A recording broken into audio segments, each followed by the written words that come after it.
पिछले 7-8 दिनों से इस आपत्ति का मुकाबला हम सब लोग सब प्रकार के प्रयासों से कर रहे हैं।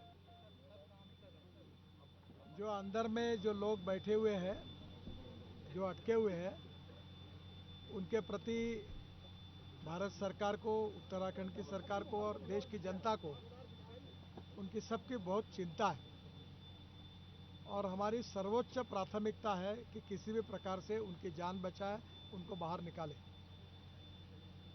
आज करीब 2 घंटे मैंने हम लोग सभी कंसर्निंग ऑफिसर जो यहाँ काम कर रहे हैं उनके साथ सभी प्रयासों के बारे में टेक्निकल चर्चा हुई।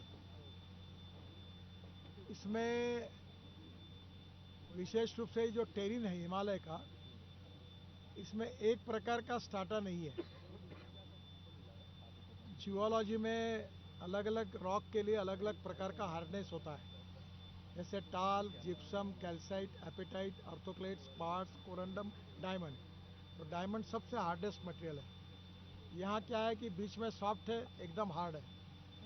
तो स्वाभाविक रूप से दिक्कतें बहुत आ रही है और हमने अभी इसके लिए करीब 6 विकल्प लोगों ने दिए। 6 विकल्पों पर काम कर रहे हैं। भारत सरकार की अलग अलग एजेंसीज है जिनको जिम्मेदारी दी गई है।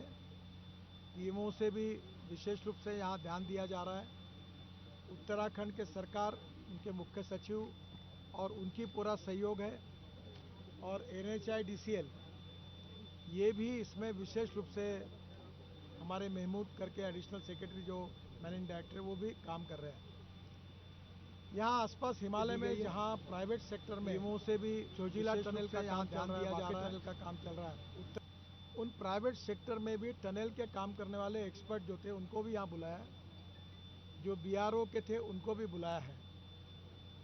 इसमें सबसे पहली बात यह है कि जो लोग अटके हुए हैं अंदर में, उनको हम मेडिसिन और विशेष रूप से जो फूड है वो उनके पास पहुंचा पाए और उनसे कम्युनिकेशन प्रस्तावित करें।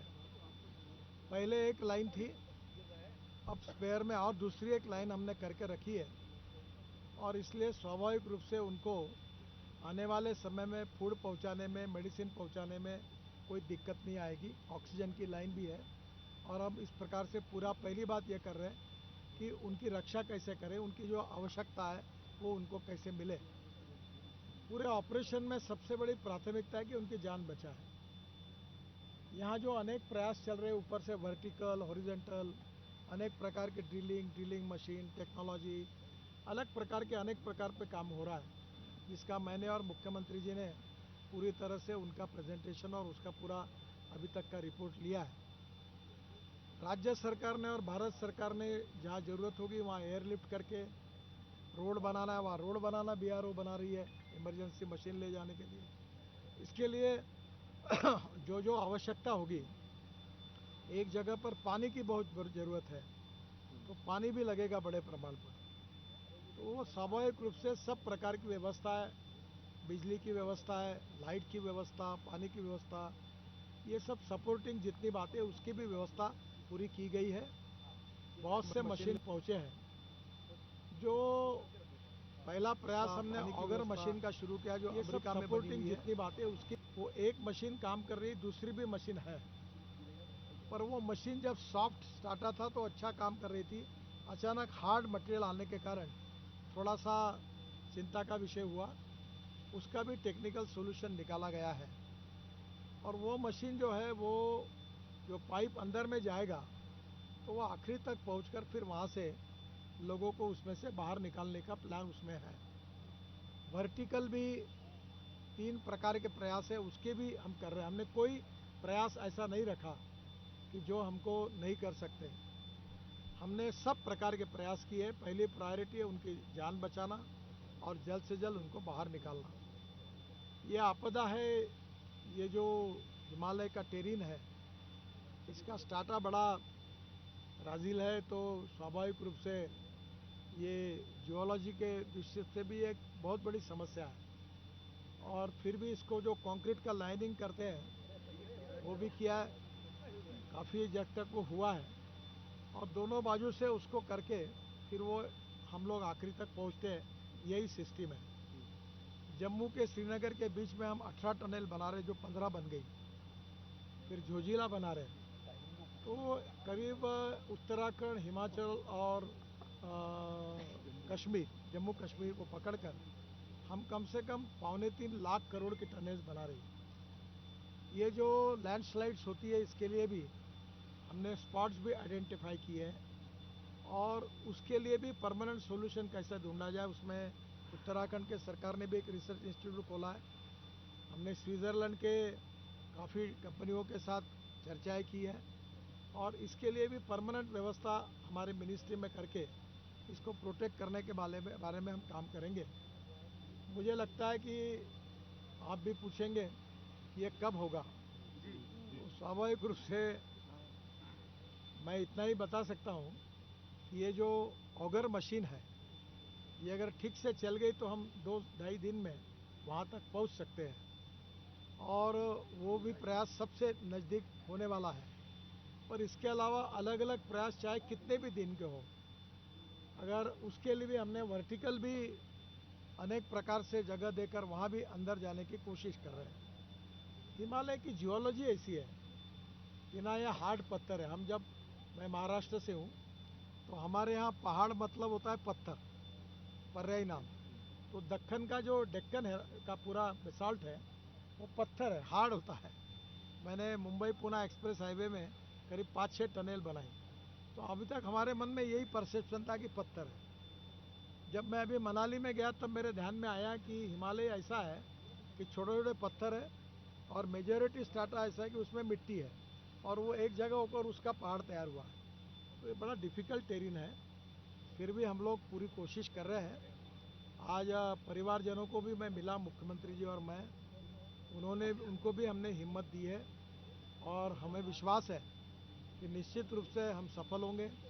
प्रधानमंत्री जी के स्तर पर वो भी इसकी लगातार चिंता कर रहे हैं। हमारे दिल्ली में जो सेक्रेटरी है अनुराग जैन, उन्होंने स्पेशल इंस्पेक्शन करके रोज़ हमको 2-2 घंटे के बाद हम भी वहाँ रिव्यू कर रहे थे।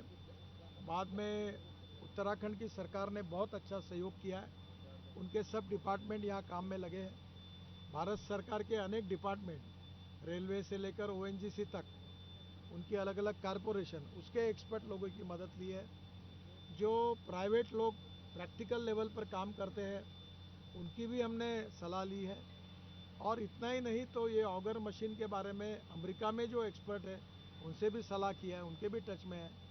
और जो जो भी हमको इसमें मदद हो सकती है, आईआईटी के लोग होंगे, टेक्निकल लोग होंगे, एक्सपीरियंस लोग होंगे जिन्होंने टनल में काम किया, उनकी सबकी मदद लेकर जितने जितने ऑप्शन है उसके ऊपर हम काम कर रहे हैं। किसी भी स्थिति में चाहे जो कुछ भी हो, पर इनकी जान बचाना ये हमारी प्राथमिकता है और इसके लिए war footing per day and night काम चल रहा है। और मैं इतना ही उम्मीद करता हूँ कि इसमें हमको निश्चित रूप से सफलता मिलेगी और उनकी जान हम बचाएंगे। और तब तक निश्चित रूप से उनको अंदर में जो लोग हैं, वहाँ लाइट है, काफ़ी खाली जगह है, लोग घूम रहे हैं, उनसे कम्युनिकेशन हुआ है और वहाँ उनको अभी हम लोग बाकी बातों के साथ इलेक्ट्रॉनिक्स और टेक्नोलॉजी का उपयोग करके हम लोग अलग अलग प्रकार की डिफेंस के सेक्रेटरी से बात हुई है कि ऑप्टिक फाइबर केबल डाल जा सकती क्या, पानी के लिए भी व्यवस्था हुई है, ऑक्सीजन की भी व्यवस्था हुई है। और अभी उनका मॉरल ठीक है, वो भी हिम्मत से लड़ रहे हैं। एक प्रकार से एक आपदा के साथ लड़ाई है, सब हम लोग मिलकर उसके ऊपर जीतेंगे, यही हमारी पॉजिटिविटी के साथ दृढ़ विश्वास है। उत्तराखंड की सरकार और भारत सरकार, प्रधानमंत्री जी का नेतृत्व और हम सब लोग, हमारी एजेंसी मिलकर हम पूरी कोशिश कर रहे हैं।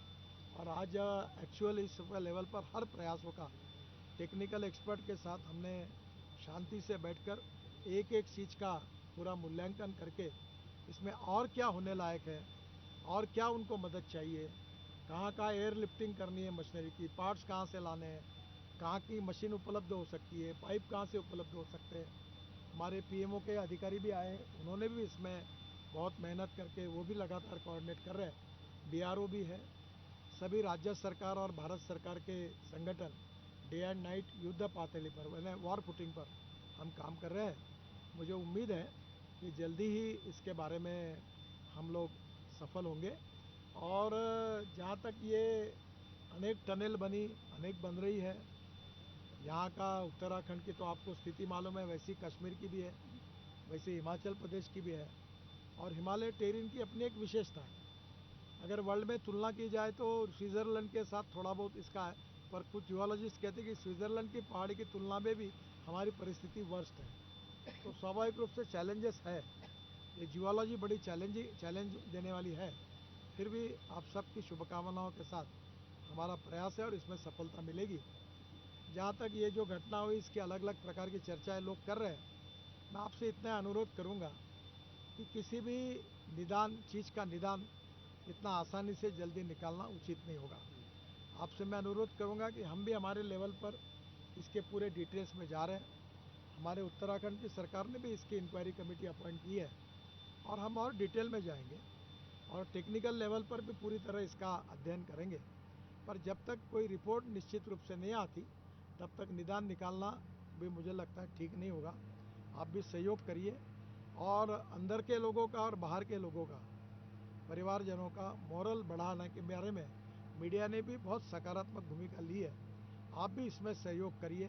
आप सबके सहयोग से इस आपदा से हम लोग बाहर आएंगे और उनकी जान को, जो लोग अंदर फंसे हुए वो बचाने में सफल होंगे। आप भी सहयोग करिए, यही मैं आपसे अनुरोध करता हूँ। सर 6 विकल्प पे आपने बात की है, आपने कहा है कि 6 विकल्प है हमारे पास, तो जो विकल्प सबसे बेहतर विकल्प आपको क्या लगता है इसमें कि इससे कम से कम इवैक्यूएशन हो जाएगा? ये अगर जो मशीन लाई है अमेरिका वाली, जिसकी दूसरी स्पेयर में भी रखी हुई है, ये मशीन ही वहाँ पहुँच सकती है। पहले ऐसा एक था कि ये मशीन के वाइब्रेशन के कारण कहीं और लैंडस्लाइड हो रही क्या, तो हम लोग अभी प्रीकास्ट के ब्लॉक्स भी लाए हैं ताकि उसको पुशबैक टेक्नोलॉजी आ गया कि वो भी हम एक छोटी टनल करें, लोग बाहर आए। तो अभी ये जो ऑगर मशीन है इसके लिए स्पेयर पार्ट्स भी सब ला के रखे और उस कंपनी के जो ट्रेन इंजीनियर्स है वो भी बेचारे रात दिन काम कर रहे हैं। अभी उनको फैब्रिकेशन करके कुछ चाहिए था, तुरंत उसका डिज़ाइन किया गया, उसके फैब्रिकेशन किए गए, अब वो तैयार है। तो वही एक, मैं तो टेक्निकल एक्सपर्ट नहीं हूँ, पर मेरा विश्वास है कि ये ऑगर मशीन का जो मार्ग है ये जल्दी पहुँच सकता है। अगर भगवान की दुआएं अच्छी रहे हमारे लिए, अगर आशीर्वाद रहा तो अब ये सबसे जल्दी है वो जाएगा, पाइप पहुँचेगा और पाइप से सब लोग अंदर से बाहर निकल आएंगे। सर इसमें जो ऑगर मशीन की जो बात चल रही थी उसमें जो मेन जो प्रॉब्लम आ रही थी वो ये कि वाइब्रेशन की वजह से लगभग 50 मीटर का और ज़्यादा जो एरिया है उसमें गिरने की संभावना थी। वो प्रॉब्लम क्या सॉल्व हो गई है? ये प्रॉब्लम नहीं थी, ये मेरा भी परसेप्शन था, पर ये प्रॉब्लम नहीं है। प्रॉब्लम उनकी ये है कि जब वो ऑगर मशीन वर्क कर रही थी तो सॉफ्ट ये था और अचानक उसमें एक संभावना ऐसी है कि कोई मशीन, कोई पाइप जो अंदर गिरा होगा या कोई पत्थर आए या कोई रॉक बदल गया होगा, वो हार्ड लग गया। हार्ड लगने से वो मशीन वर्क नहीं कर रही थी, थोड़ा उसको वाइब्रेशन ज़्यादा होने लगे।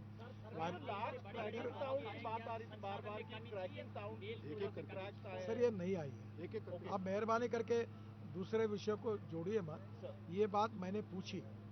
इसमें एक बात जरूरी कि जब हार्ड डाटा लग गया तो मशीन ताकत लगाती है, ताकत लगाती तो वाइब्रेशन बढ़ता है, तो उससे चिंता होने लगी थी। पर अभी उन्होंने उनको कहा कि इस प्रॉब्लम पर अब हमने सोल्यूशन निकाल लिया और मशीन वर्क कर रही सर अभी जैसे ड्रिलिंग की बात है तो ड्रिलिंग के लिए क्या कोई और मशीन मंगाई जा रही है या कोई टेक्नोलॉजी का? सर अनेक प्रकार की 5-6 प्रकार, इतने प्रकार की मशीन हिंदुस्तान से हम अलग अलग ला रहे हैं, अलग अलग प्रकार की टेक्नोलॉजी का उपयोग कर रहे हैं। अगर संक्षिप्त में कहना है तो रेलवे के एक्सपर्ट आए, उनकी कारपोरेशन के लोग उनकी मशीन्स लाई, ये ONGC के जो ऑयल एंड गैस पे चलती वो ड्रिलिंग मशीन लाई, उसकी 2 मशीन ला रहे हैं। फिर उसके लिए रास्ता बनाने के लिए शुरुआत की है। मैं आपको इतना ही कहूँगा कि I am not a expert for technical things, पर एक बात आपको एश्योर करना चाहूँगा कि जो एक्सपर्ट ने हमको जिस प्रकार के दिए, अभी जैसे ये पर्वत है, ये ऐसा इधर है जहाँ सबसे 86 मीटर है, वो कम समय में वहाँ ड्रिलिंग करेंगे ताकि कम में होगा। फिर जो मशीन आई वो 40 मीटर तक ड्रिलिंग करने वाली है, तो वो 40 मीटर तक ड्रिलिंग करेगी, तो उसकी अल्टरनेटिव 40 मीटर के बाद दूसरी मशीन भी हम ला रहे हैं। तो 40 मीटर का ड्रिलिंग चलते तक खत्म होने तक दूसरी मशीन भी आएगी। तो जितने ऑप्शंस है उस पर काम कर रहे हैं। बनाने का प्रावधान होना चाहिए था। शुरू हो चुका है, हाँ यस, ड्रिलिंग चल रही है। हाँ जी। नितिन सर पहले एलपीजी की कुछ प्रॉब्लम्स आई थी सर के लिए है या वो भी एक पैसेज बनाने की कोशिश है? नहीं नहीं, वो छोटा है, वो केवल खाना, मेडिसिन और चीज़ें, इसेंशियल चीज़ें भेजने के लिए है। ऑक्सीजन भी वहाँ देने की व्यवस्था हो रही है और अभी फ़िलहाल वहाँ का मोरल ठीक है और हमारा सामान पहुँच रहा है। और जो बात मुझे आज और अच्छी हुई कि हमारी एक सिस्टम काम कर रही थी, डर ये था ये भी कोलैप्स हो गई तो क्या होगा, तो हमने पैरेलल दूसरी भी सिस्टम कर दी है। शायद मुझे लगता है कि मुझे बताया गया था कि एक आध घंटे में 42 मीटर हो चुका है। 42 मीटर हो चुके, शायद 1-2 घंटे में पैरेलल सिस्टम भी उसकी हो जाएगी। सर पहले तो थोड़ी उसका साइज बड़ा है, तो शायद हम लोग ब्रेड, रोटी, अभी क्या है बादाम, पिस्ता, काजू भेज रहे हैं क्योंकि ज़रा प्रॉब्लम है ऐसी चीज़ों को, पर अब हम लोग रोटी, सब्जी, चावल सब। सर क्या जियो फिजिकल करा लिया गया है, सर्वे करा लिया गया है इसका? जो दिक्कतें आ रही थी जैसे हार्ड रॉक वगैरह, जैसे उसमें आयरन की रॉड्स वगैरह भी पड़ी है, क्या इसका जियो फिजिकल सर करा अभी लिया गया? सब किया जाता है, उसमें अभी नई नई अभी करा लिया क्या दोबारा इन्होंने? अभी इन्होंने कराया रोबोटिक्स नहीं था। रोबोटिक्स ला रहे हैं। देखिए आप इसके डिटेल में जाएंगे, मैं कुछ बताऊंगा, आप कुछ लिखेंगे। अभी रोबोटिक्स भी आ रहे हैं। फिर ऐसी भी आती है कि अगर हम लोग, ऐसी टेक्नोलॉजी है कि सैटेलाइट बेस से ज़मीन के अंदर अनेक मीटर तक क्या है बता सकते हैं। तो जियोलॉजिकल सर्वे ऑफ इंडिया के जो डिप्टी डायरेक्टर हैं वो उस पर लगे हुए हैं। फिर सैटेलाइट से जो इमेजेस होती है उस पर लगे हुए हैं। All type of expert, all type of technology, all type of options, सबके ऊपर हम काम कर रहे हैं। सर मजदूरों की संख्या कितनी है? मजदूरों की अंदर संख्या कितनी है? पहले 41 बातें आ गई हैं। सर यहाँ सिविल सर्जन आए, उन्होंने अलग अलग प्रकार के मेडिसिन कौन से काम के लिए वो मेडिसिन दिए, वो मेडिसिन भी अंदर भेज दिए कि अगर आपको अगर सर दर्द होता है तो ये लो, पेट दर्द होता है तो ये लो। तो जितना हम, सबसे पहले मैंने आपको पहले ही बताया, the first priority is any cost उन लोगों की जान बचाना, उनका मोरल बढ़ाना और उनको बाहर निकालना। बाकी हमको कोई बातों की चिंता नहीं है, हम उसी के लिए काम कर रहे हैं। Last question. सर क्या एस्केप टनल का प्रावधान होना चाहिए था? अगर होना चाहिए था तो यहाँ पे एस्केप टनल क्यों नहीं? सर ये एस्केप टनल वाली बात जो होती है, इसको अलग से बात करिए, मैं इसका बहुत डिटेल में स्टडी कर चुका हूँ। और अभी हमने जम्मू कश्मीर में ये जो IL&FS ने टनल बनाई, कौन सी अपनी टनल हो जम्मू कश्मीर के? जेडमोर नहीं, दूसरी अभी जो इसका उद्घाटन प्रधानमंत्री ने किया। हाँ चिनानी निशानी, क्या नाम उसका? हाँ चिनानी नशे। तो वो टनल में हमने एस्केप टनल बनाई है। अभी तक हिंदुस्तान में और वर्ल्ड में एस्केप टनल जहाँ बने उसका एक आधे बार यूज़ हुआ है, कभी हुआ भी नहीं है। पर अब एक बात जरूर है कि इसके ऊपर ऐसी घटनाएं होती है, ये अनएक्सेप्शनल है। अभी तक एक बार हुई थी, अब अचानक बीच में से गिर जाना, और वो कंक्रीटिंग अभी मैं जाके 80 मीटर तक भी हुआ है और कंक्रीटिंग चल ही रहा था। तो ये ऐसा कुछ घटना है कि ये अचानक हुई है। फिर भी टेक्निकल लेवल पर सब बातों का अध्ययन किया जाएगा, इंक्वायरी कमेटी होगी, एक्सपर्ट लोगों का सलाह होगा। ऑलरेडी हमने स्विट्ज़रलैंड के साथ, क्योंकि सबसे ज़्यादा टनल वर्ल्ड में स्विट्ज़रलैंड में है और उन्होंने ये इस प्रकार के स्टाटा में काम किया हुआ है, तो हम उसकी भी कोशिश कर रहे हैं। ज़रूर अध्ययन करेंगे इन सब बातों का। एक बात आपको ज़रूर मैं रिक्वेस्ट करूँगा, एकदम ऊपर की बातों पर आप कोई बड़ी बात ना दिखाइए, ना बताइए, ना मत बना। It will take some time to find out what are the technical reasons and we are honestly working on that. State government ने भी इंक्वायरी की, हम भी करेंगे और we will find out. Thank you. एक रिक्वेस्ट ये थी कि हमें जो है बुलेटिन जो है जारी करके दिया जाए, हर 6 घंटे में हमें बुलेटिन जारी करके दिया जाए। हमें सूचना सही चाहिए, हम वही चलाएंगे जो आप आज हमारे सेक्रेटरी, सूचना नहीं मिल रही सर। हमारे सेक्रेटरी अनुराग जैन ये जो है वो वहाँ से दिल्ली से अप्रोच बोलने वाले हैं और आपको डिटेल जानकारी बताने वाले हैं। मैं अनुराग जी से भी बात करूंगा और मुख्यमंत्री जी और हमारे चीफ सेक्रेटरी, कैबिनेट सेक्रेटरी भी है, तो उनको भी आज एक अच्छी बात मुख्यमंत्री जी ने सुझाई कि ये जो रिश्तेदार भी आए हैं तो कोई साइकोलॉजिकली एक्सपर्ट लोग उनको ही साथ रहे, उनका भी मोरल बना है। तो हम लोग जितनी छोटी मोटी बातों में करेंगे और आपको योग्य जानकारी देने के बारे में हम जरूर व्यवस्था करेंगे। पर ये जो हमारे सेक्रेटरी है अनुराग जैन, ये रोज़ अब इसका बुलेटिन करने वाले, देने वाले और आपको डिटेल जानकारी देंगे। मैं आपसे इतना अनुरोध करता हूँ कि प्रिलिमिनरी लेवल पर टेक्निकल सब्जेक्ट पर बहुत जल्दी कोई मत बनाइए और जनता में जिससे घबराहट पैदा हो गया ऐसा एकदम मत करिए। हम पूरी ताकत और शक्ति के साथ इस आपदा से लड़ रहे हैं। हमारे बीआरओ के लोग लड़ रहे हैं, हमारे पुलिस वाले मदद कर रहे हैं, हमारे इंजीनियर्स लड़ रहे हैं, जियोलॉजिस्ट लड़ रहे हैं, हमारे टेक्नीशियंस लड़ रहे हैं। वर्ल्ड के सभी टेक्निकल लोगों से हमने सलाह ली है।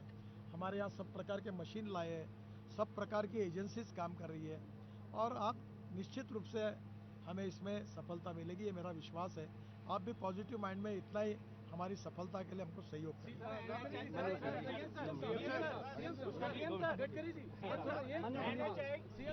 बहुत गलत सूचनाएं दे रहा है जिसकी वजह से स्थिति पैनिक हो रही है।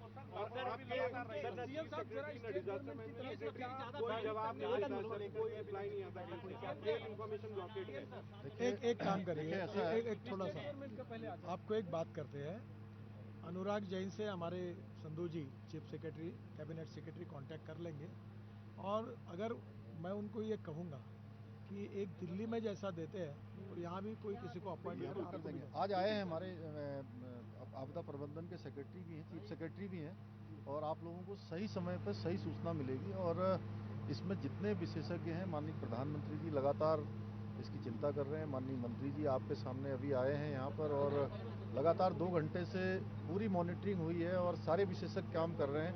ये हम सब लोगों के लिए चिंता है कि ये आपदा है और आपदा देखिए किसी एक कारण उसका नहीं होता है और उसमें सभी लोगों को, आप लोगों को भी, सब लोगों को सहयोग करना है। आप लोग लगातार कर भी रहे हैं। मैं आप लोगों की प्रशंसा भी करना चाहता हूं कि अधिकांश लोगों ने अभी तक किसी प्रकार का वो नहीं किया है। अब यही है स्थिति कि जैसा आपने बताया कि अभी हमारा एक तो अंदर जो लोग हैं उनका भी मनोबल बना रहे, उनके परिजन उनसे बात कर रहे हैं और जो बाहर हैं उनकी भी हमें चिंता करनी है, वो सब चीज़ें कर रहे हैं। और हमारा सबका यही होना चाहिए कि अभी भगवान से प्रार्थना करें कि जल्दी से जल्दी ये जो हमारे सभी जो रास्ते अपनाए जा रहे हैं 6 प्रकार के, उनमें से कोई भी रास्ता पहले से पहले सफल हो और वो लोग बाहर आए। इसकी कोई जांच के लिए आप कर रहे हैं? नहीं, इस पर समीक्षा करेंगे। जितने भी इस प्रकार के काम हो रहे हैं सभी की समीक्षा करेंगे। और देखिए जो हिमालयन में जो हमारे राज्य हैं, इस प्रकार की जो अचानक परिस्थितियां पैदा हो जाती हैं एकदम से, कि उसमें थोड़ा सा अभी हम लोगों को अभी उतने आगे हम नहीं पहुंचे हैं। आगे से इस प्रकार की घटना से सबक लेते हुए हम उस पर भी विचार करेंगे। सर, ये अचानक नहीं हुए, लगातार ये खबरें लगातार आ रही थी कि वहाँ पे सिग्नल दे रहा है। अभी सबसे पहले प्राथमिकता है कि सब लोगों को बाहर कैसे निकाला जाए, उस पर काम करें। एक छोटी सर, मंदिर तोड़ने के बाद ये हादसा हुआ है। बहुत बहुत धन्यवाद सर। ठीक है।